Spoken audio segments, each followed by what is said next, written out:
Martínez y Martínez Panza conducen Frecuencia Laboral, el espacio donde los trabajadores son la noticia. Bienvenidos. Muy buenos días, yo soy Lourdes Martínez. Hoy es sábado 30 de mayo del 2015. Saludo a nuestro auditorio en el interior del país, en la Ciudad de México, y a quienes nos contactan en el extranjero a través de nuestro portal www.frecuencialaboral.com. Hola Martín, ¿cómo estás? Buenos días. Hola Lulú, amigos del auditorio, muy buenos días. Enviamos un saludo a toda la clase trabajadora del país, a los jubilados, miembros activos del Sindicato Mexicano de Electricistas en Resistencia, y aprovecho para enviar un saludo a todos mis compañeros de la división de Juandó, que ayer estuvimos por allá en el proceso electoral, también a nuestros compañeros de la división de Pachuca, y hoy que seguramente nos están escuchando en la Sierra Norte de Puebla con los compañeros de la división Necaxa. Iniciamos con Frecuencia Laboral, el espacio en donde los trabajadores son la noticia.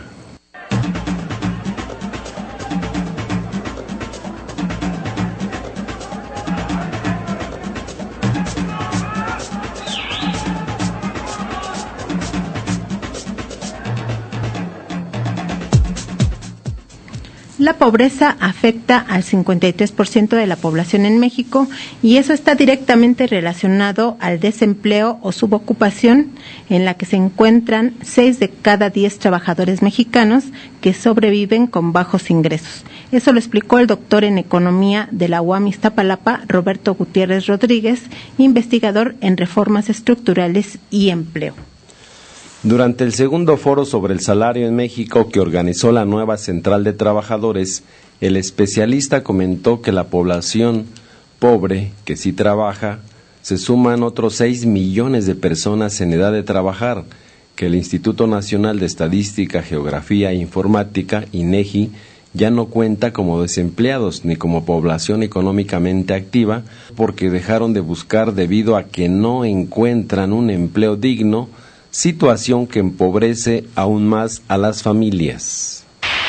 En México hay 60% de personas en informalidad, pero 31% de trabajadores informales.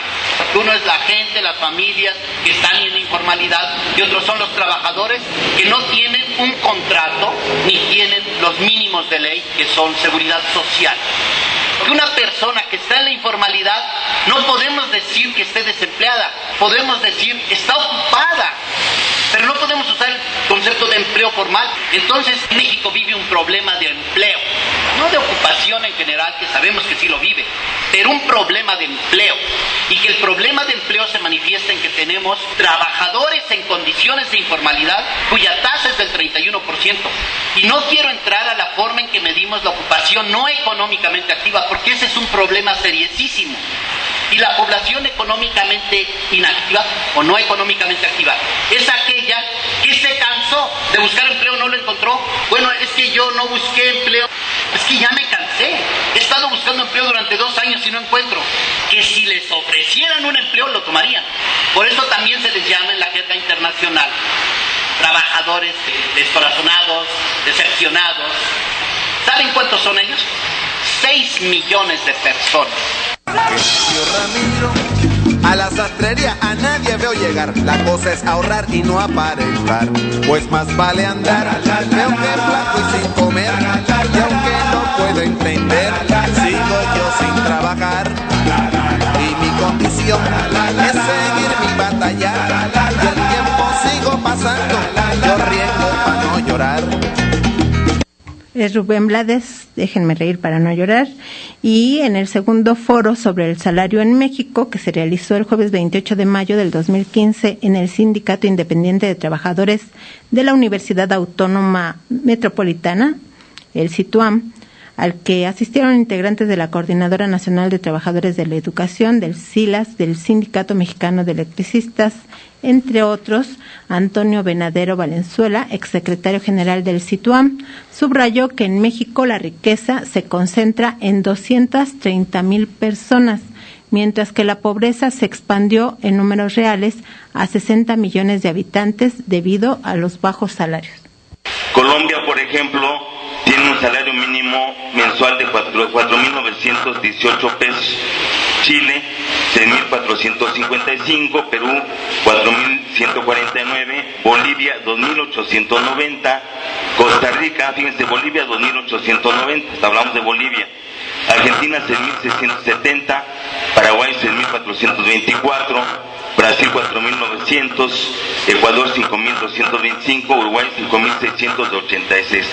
De esta lista de 9 países de América Latina, México tiene el salario mensual mínimo de 2.103, es decir, el salario más bajo en América Latina, solo después de Haití.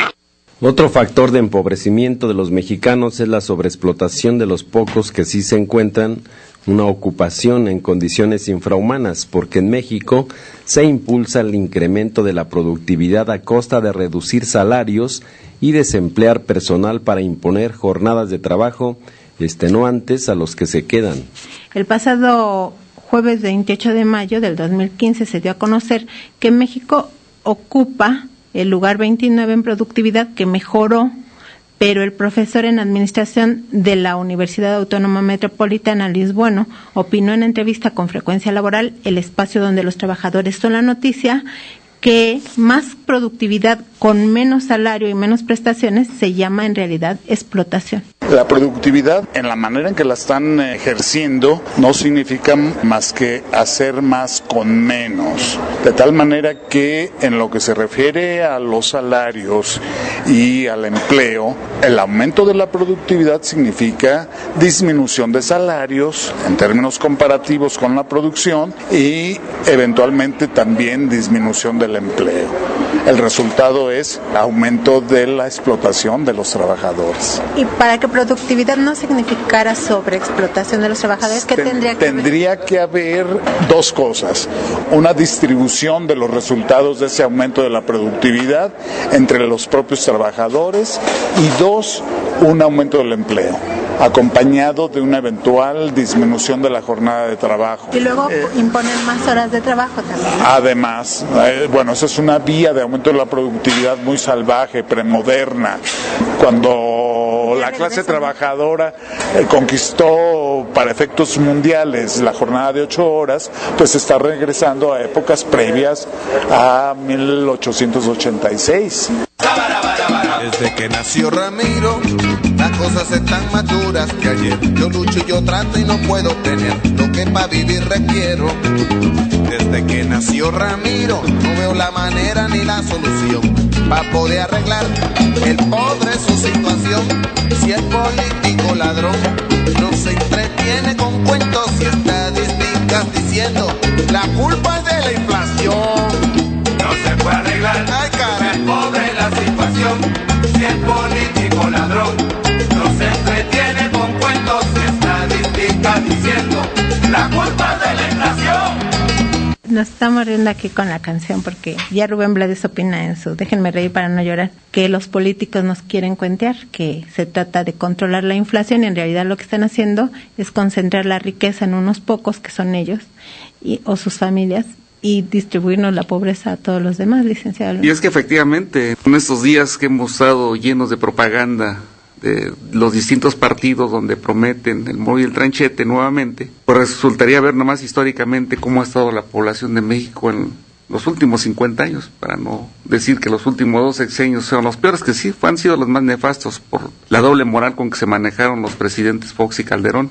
Pero la fábrica de pobres en México nunca para. Efectivamente, el salario de los trabajadores no solamente repercute en la forma de vida y condición de vida de los trabajadores, sino repercute también en la seguridad social, repercute en muchos otros factores como en la vivienda, etcétera, etcétera. Y esto que nos decía el último profesor acerca de la productividad tiene que estar muy ligada a ciertos elementos, a veces de concepción de algunos sindicatos que se dicen modernos, que por cierto, bueno, muchos sindicatos están aliados con las empresas, donde meten conceptos de productividad, donde les dan, ahora sí nos enseñan la zanahoria por delante, pero lo que reparten es pura miseria a las empresas. Tenemos casos como Teléfonos de México, tenemos casos de empresas como FANSA, Coca-Cola, todas esas empresas, donde sus trabajadores lo que les dan son migajas por una productividad que alargan su jornada laboral, reducen sus prestaciones, incluso muchos contratos se han visto reducidas sus prestaciones salariales y los trabajan a destajo como sucedía a principios del siglo XX. Y como la modelo que quitó a todos los trabajadores del Seguro Social y los mandó al Seguro Popular, y eso debería estar penado.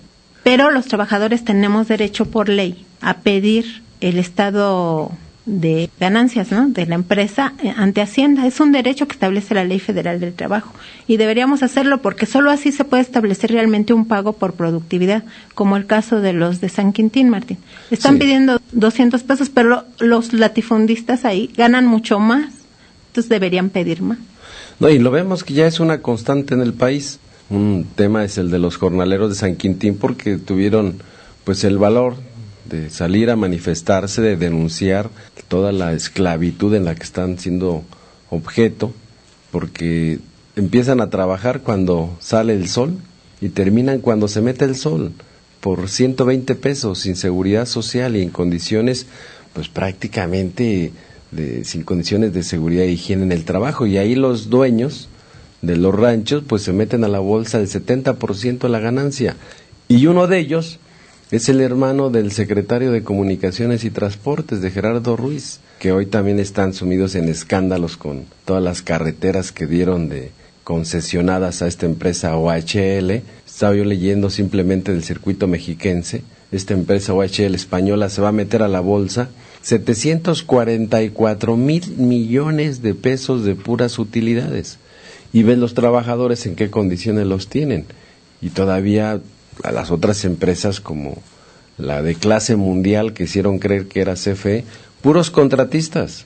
Ayer veía yo aquí en el primer plano de la ciudad, en Reforma, y que están rompiendo por todos lados, los trabajadores andan en short, traen sus tenis, no traen equipo de seguridad e higiene, y son puras empresas contratistas.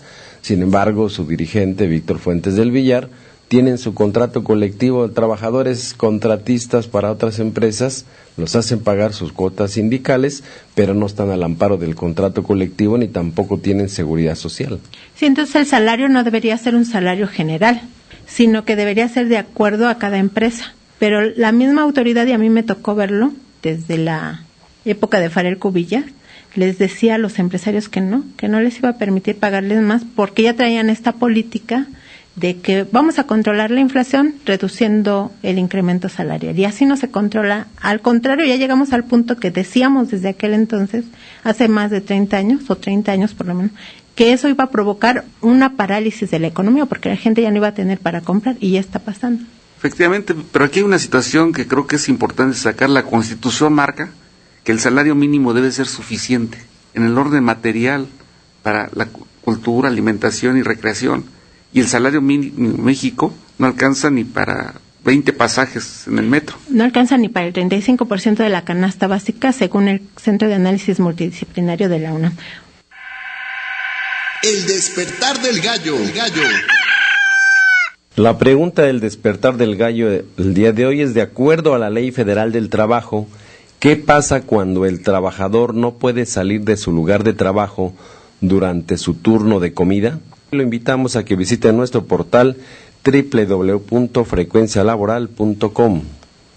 Si usted está buscando empleo, tenga cuidado con los anuncios que se publican en los diarios de circulación nacional y en algunos locales, porque se expone a que se trate de un fraude, de una forma de secuestro, de trata de personas o de una extorsión.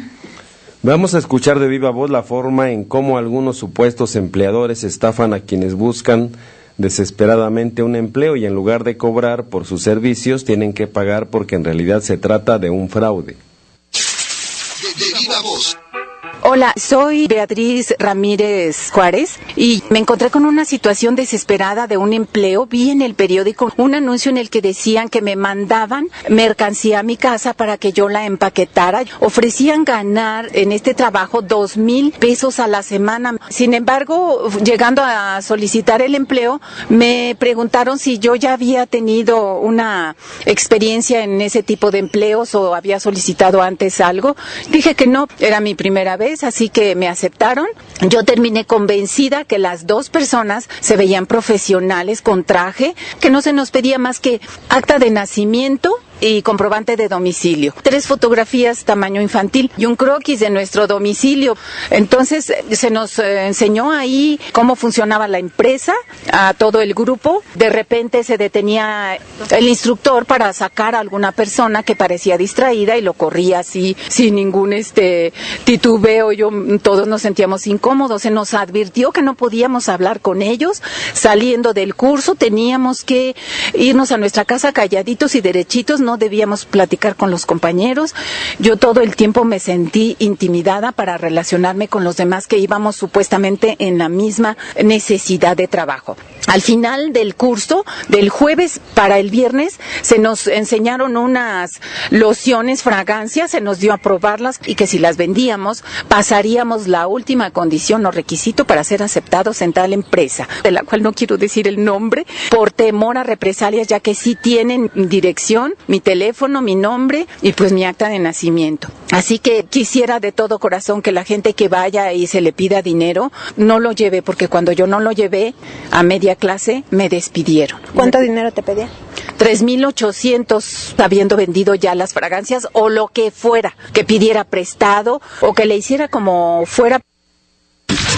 Estás escuchando Frecuencia Laboral con Lourdes Martínez y Martín Esparza. Seguimos. Derecho y justicia para los trabajadores. Licenciado Jesús Lano, buenos días. ¿Qué tal, Martín? Un gusto saludarte nuevamente.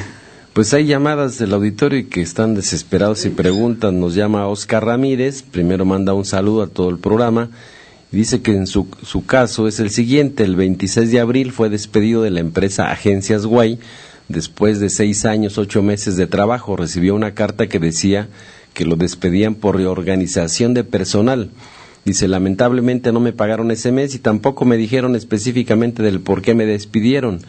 Llamé a Recursos Humanos y le dijeron que el pago de su indemnización lo harían hasta el 26 de mayo, así que no entiende por qué tardan tanto y si puede hacer algo antes de que sea demasiado tarde. Pues es que es lo que, a propósito de lo que mencionaba Lulú con la entrevista de Viva Voz, que los trabajadores nos creemos los cuentos chinos que nos manejan la gente, y en este caso es muy común que muchas empresas lo que hagan es hacer una dilatación, diciéndoles que les van a pagar a los trabajadores su indemnización o finiquito, para que pasen los 2 meses que tiene el trabajador para poder demandar, y una vez pasados estos 2 meses, pues el trabajador ya no puede reclamar nada, absolutamente nada ante ninguna instancia.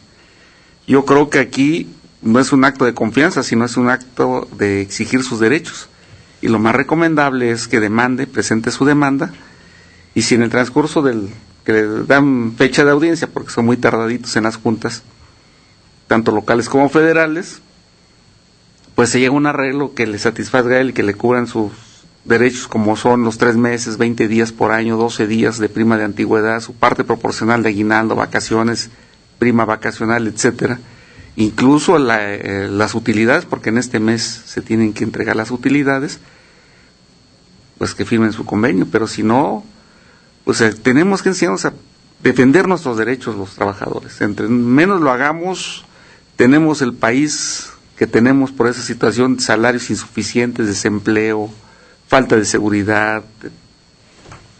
Sí, bueno, y también debemos estar más avispados, porque eso, por ejemplo, los anuncios que ofrecen mucho y en realidad son un fraude o un secuestro, tienen muchos años y no hay ninguna autoridad que los supervise, ni la del trabajo, que pues realmente es ausente esa autoridad, ni la de la Procuración de Justicia, nadie. Entonces, ¿cómo es posible que tengan tantos años publicándose anuncios de fraudes? Entonces, una clave para saber qué es un fraude, una estafa o algo que no le conviene al trabajador es que ofrecen mucho a cambio de poco. Ofrecen salarios más altos que a un profesionista pidiendo solo la secundaria o unas pocas horas de trabajo. Eso ya es un indicador de que se trata de un fraude. La próxima semana ya no vamos a poder hablar sobre las elecciones del 7 de junio del 2015, a menos de que haya un hecho contundente. Para esas elecciones se van a elegir 9 gobernadores, todas las diputaciones locales en 17 estados de la República, 993 alcaldías en 16 estados y las 16 jefaturas delegacionales en el Distrito Federal, además de 500 diputados federales. Por eso aprovechamos hoy para decirle que vote o no vote o cancele su voto, algunos diputados federales llegarán sin mayor esfuerzo y sin que usted los elija. Eso por la vía plurinominal. Entre los diputados federales que aseguraron un cargo en la Cámara de Diputados con el PRI y el Partido Verde están altos funcionarios y abogados y conductores de los monopolios de Televisa y TV Azteca y otros de las cadenas televisivas y radiofónicas que no representan al pueblo sino a los intereses de estas empresas, afirmó en entrevista con Frecuencia Laboral Carlos Padilla, periodista que dirige la revista Zócalo, especializada en el tema, que nos brindó un resumen sobre lo que publicó en su edición de este mes sobre la telebancada. Los empresarios de la radio y la televisión cuenten con representantes en el Congreso Federal.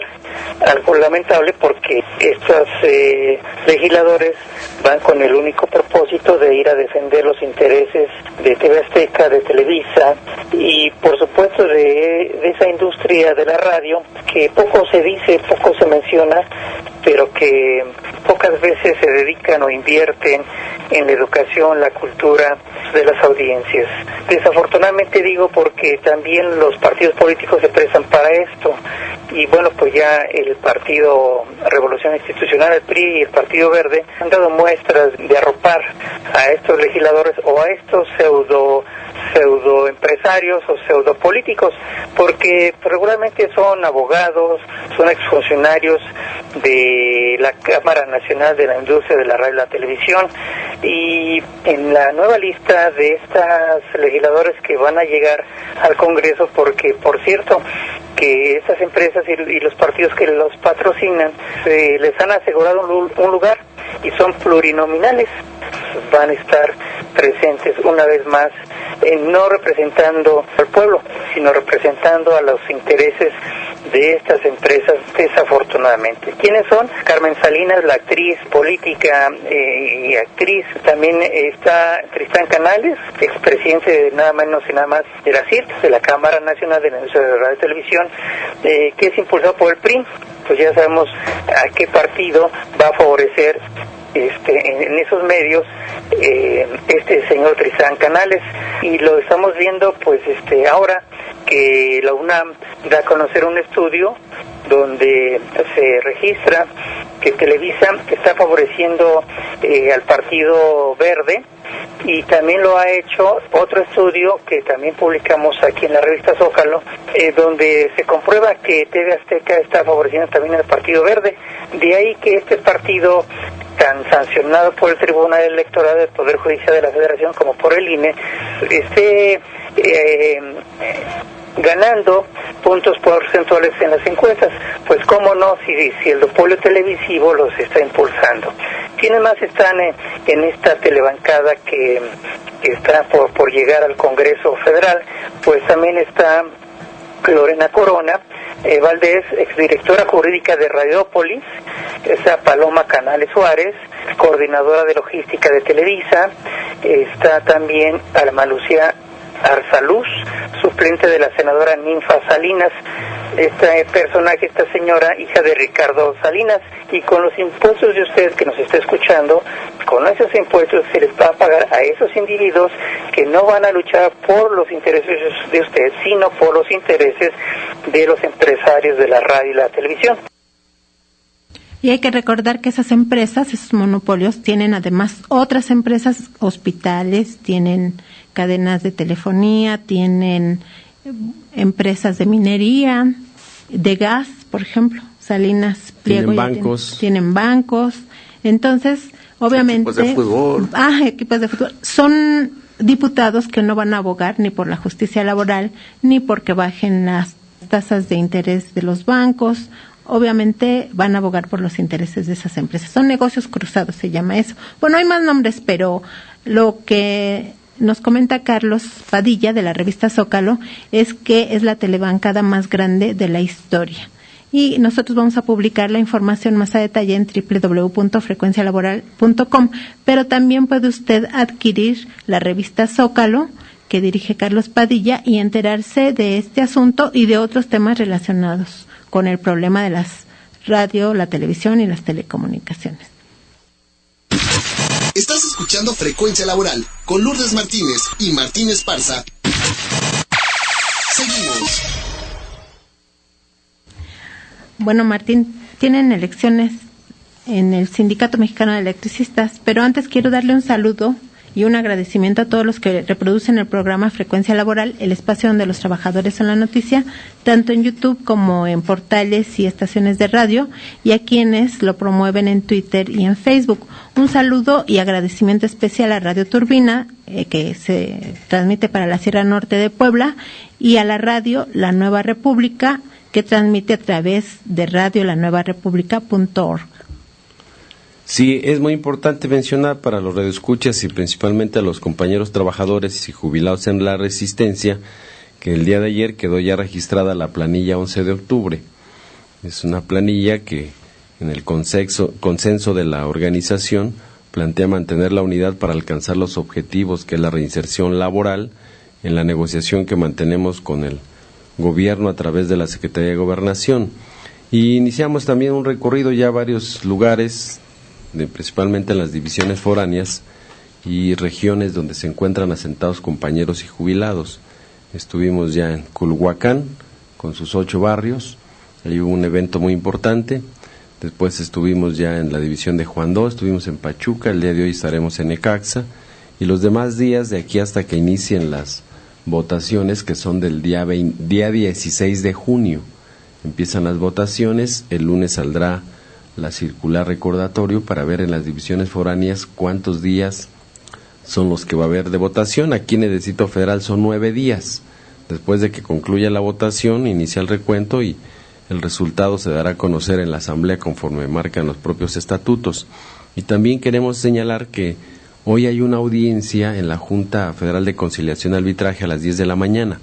Lo que hablábamos hace un momento sobre la propaganda que se hace para engañar a las personas o a los trabajadores, pues resulta que cuando el decreto, una de la propaganda que agarraron los trabajadores era de que les decían que si se liquidaban no les iban a cobrar su préstamo de casa. Y así sucedió, firmaron su convenio de renuncia voluntaria y no les cobraron el crédito de casa. Pero antes de que se fueran los panistas, un día antes, demandaron a todos los trabajadores que tenemos crédito de vivienda.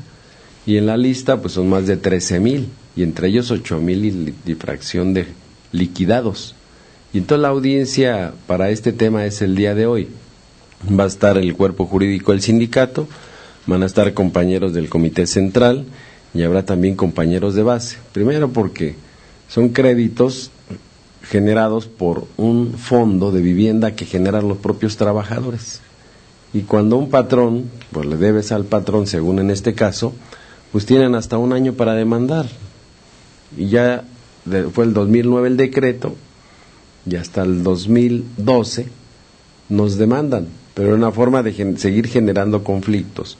Por eso la importancia de la presencia de nosotros en la Junta Federal de Conciliación y Arbitraje, y sobre todo que este proceso electoral sirva para cohesionar a trabajadores y jubilados, porque observemos que estos neoliberales pues prácticamente van a continuar con sus reformas, y una reforma que ya tienen ahí es sobre el tema de la pensión universal. El tema de las pensiones, como se ha dicho en varios foros, pues hoy a partir de la situación financiera y económica es donde van a querer ajustar. Por eso estamos llamando a todos los jubilados a cerrar filas, a participar en este proceso electoral. La única forma de que se garantice sus derechos adquiridos es con fortalecer al Sindicato Mexicano de Electricistas. Pues mucha suerte en el proceso electoral. Y en otra información, ayer, viernes 29 de mayo del 2015, en Cuernavaca, Morelos, se realizó una marcha de apoyo al Sindicato de Trabajadores del Instituto Mexicano de Tecnologías del Agua, y para informarnos sobre las razones de su movilización se encuentra en el teléfono su secretario general, Rafael Espinosa Méndez. Bienvenido al RIN Laboral. El RIN Laboral.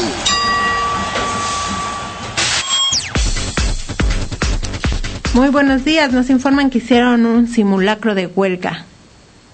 Sí, el día de ayer, el Sindicato de Trabajadores del Instituto Mexicano de Tecnología del Agua realizamos un simulacro de huelga y un mitin al interior de la institución.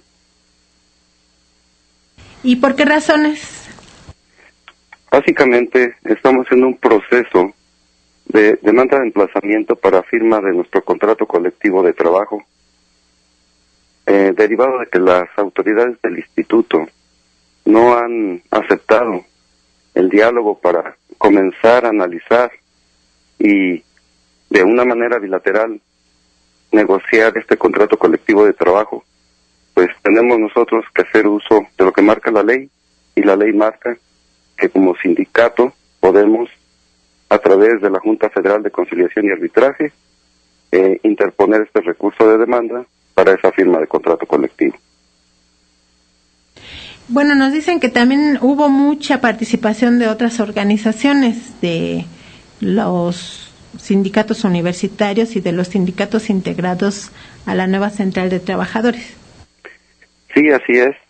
Tuvimos la participación de sindicatos afiliados a la Coordinadora Nacional de Sindicatos Universitarios, Educación Superior, Investigación y Cultura, así como sindicatos de la nueva Central de Trabajadores y también de la Unión Nacional de Trabajadores, compañeros de CAPUFE en el estado de Morelos, de la UAM, de telefonistas y muchas organizaciones sindicales de gran importancia a nivel nacional. Están apoyando fraternal y solidariamente al Sindicato de Trabajadores del Instituto Mexicano de Tecnología del Agua. Rafael, te habla Martínez Parza, secretario general del Sindicato Mexicano de Electricistas, por allá también nuestro compañero Cuauhtémoc Cerratos, que es subsecretario general de la División Cuernavaca, está muy pendiente de las actividades que se desarrollan. ¿Para cuándo están pensando o cómo está el pliego de peticiones o el emplazamiento al instituto para la revisión y firma de su contrato colectivo de trabajo? Sí, hola Martín, buenos días, gracias. Y sí, muchas gracias por ese apoyo, estuvo los compañeros del ESME, precisamente en el instituto. Muchas gracias. Sí, Martín, mira, presentamos nuestra demanda de emplazamiento el 30 de abril del 2015. Ya tenemos fecha de audiencia de conciliación, que es el 17 de junio del 2015, y esperamos, como nos ha dicho siempre nuestro asesor legal, quien nos apoyó para constituir nuestro sindicato, el licenciado Pedro Ponce Bello, que agotemos hasta la última consecuencia el diálogo. Y eso es lo que esperamos, de que las autoridades no se sienten a negociar el contrato colectivo. Bueno, haremos uso de lo que marca la ley en favor de los trabajadores sindicalizados y estallaríamos huelga el primer minuto del día 30 de junio del 2015. ¿Cuántos trabajadores son y cuál es la postura del sindicato respecto al intento por privatizar el agua en México con una ley que ahorita está parada en la Cámara de Diputados, pero que está latente, que el peligro ahí sigue? Sí, en total en el instituto somos 400 trabajadores. De esta plantilla, 250 somos investigadores de diferentes disciplinas e instituciones. También somos 90 compañeros operativos, que incluyen choferes, secretarias y 60 directivos. Con relación a la reforma, bueno, pues es un punto muy importante realmente. Consideramos que la posición del sindicato es de que debe haber una revisión muy detallada, con el tiempo suficiente y con la inclusión de diferentes disciplinas, así como diferentes instituciones, que realmente, para que realmente se obtenga una reforma sensible y que cubra todos los aspectos relacionados con el agua, garantizando el derecho humano de esta para todos los ciudadanos. Esa es nuestra posición y sugerencia además. Rafael, vamos a estar pendientes de sus movilizaciones y de la lucha que están dando por defender sus derechos, y vamos también a publicar la información. Si ustedes nos quieren mandar algo para publicarlo en nuestro portal www.frecuencialaboral.com, pues con gusto se los publicamos en una página solidaria. Muchísimas gracias. Sí, muchas gracias, señorita, y pues bueno, nada más un exhorto a las autoridades del INTA para que nos sentemos a negociar nuestro contrato colectivo.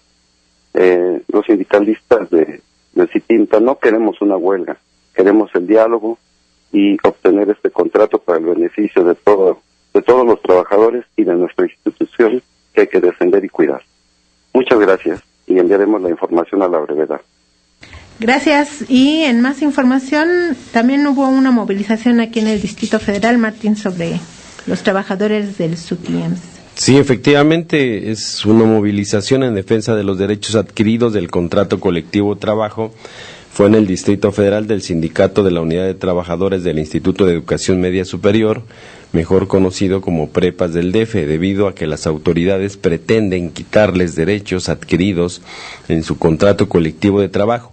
Llegaron al Zócalo de la Ciudad de México, pero fueron encapsulados, como ya es costumbre, por decenas de policías, lo cual va en contra del derecho a la libre manifestación en nuestro país. Y hablando de manifestaciones, el próximo lunes, maestros de educación básica de todo el país realizarán movilizaciones y 4 secciones anunciaron que se van a declarar en paro indefinido para exigir que no se aplique una evaluación que pretende hacerse entre septiembre y noviembre y entre enero y abril, con lo que pretenden quitarles su empleo.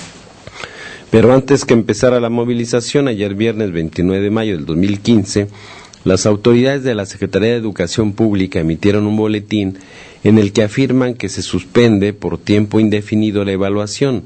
De cualquier forma, el profesor Francisco Bravo, uno de los dirigentes de la sección novena, ex dirigentes de la sección novena del Sindicato Nacional de Trabajadores de la Educación, afiliado a la Coordinadora Nacional de Trabajadores de la Educación, nos detalló las razones del paro. Por decisión de la Asamblea Nacional Representativa de la Coordinadora, el próximo lunes inicia nuevamente una jornada intensa de lucha. 4 estados de la República van a iniciar con un paro indefinido de labores, que es Michoacán, que es Guerrero, que es Oaxaca y que es Chiapas. Y todos los demás estados, pues vamos a entrar con diferentes formas de participación. Por ejemplo, aquí en la sección 9, pues vamos a realizar un paro de 24 horas y en diferentes entidades igual, y nos iremos sumando. Ahora, ¿por qué es este paro? Porque en septiembre se pretende iniciar la aplicación de exámenes que llevan la consigna de que maestro que no sepa será cesado. Y esto de que no sepa, pues es muy relativo, porque tiene que ver con los instrumentos que ellos definen. Entonces, en esta jornada estamos exigiendo, obviamente, la eliminación de esos exámenes, de esa calendarización que se pretende, como digo, aplicar de septiembre a noviembre en una primera etapa, y luego de febrero a abril en el 2016.